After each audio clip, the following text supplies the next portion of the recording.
All right, Seth Wyatt coming at you from the California, USA. Let's get right into it. All right, so first off, I chose my character as Lot. I chose Lot because you can always start out good and end badly. I go to a church, and one of the pastors around here says, "You finish well." That's all that matters. Finish well. It doesn't matter how you start. It matters how you finish. I think this is one character that completely derails that and chucks that out the window. He was raised in a... He wasn't raised. He was with Abraham, one of the key patriarchal figures in the Jewish culture, and he completely was derailed because of his desire to go to Sodom. He could get out of Sodom, but Sodom couldn't get out of him in the end.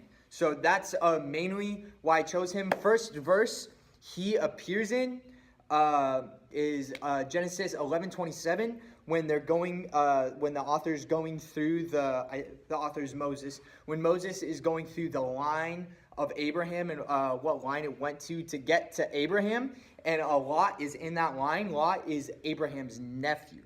He's a figure that goes with Abraham to the promised land on this so-called crazy journey. So he's with them the entire time. In my opinion, he's kind of like a background character. He literally gets to see everything God does. My 3 points that I really emphasized, I wanted to get a generalized arc for Lot. First, I wanted to emphasize that he is Abraham's nephew.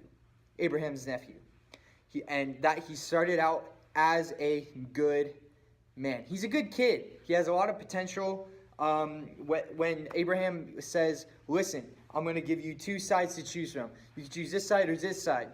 Which one do you want to choose?" He chose Sodom. And that little naivety, that little, I guess, blunt in a sense, is what started him down the bad path. Second, Lot gets captured by the king of Sodom, and Abraham has to deal with the king of Sodom and the king priest Melchizedek. Decked him.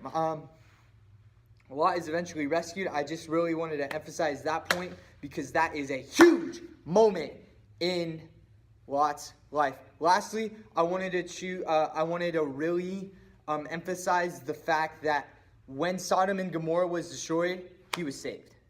So he may have been saved, but God still chose to destroy him.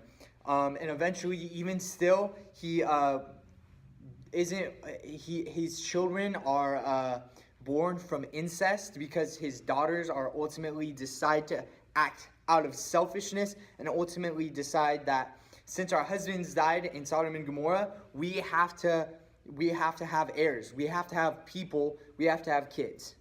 And so what they choose is there's no men around except their dad, so they get their dad drunk, and then they get themselves pregnant. And overall, that's the birth of the Amorites and one other people group. Now, thank you for watching.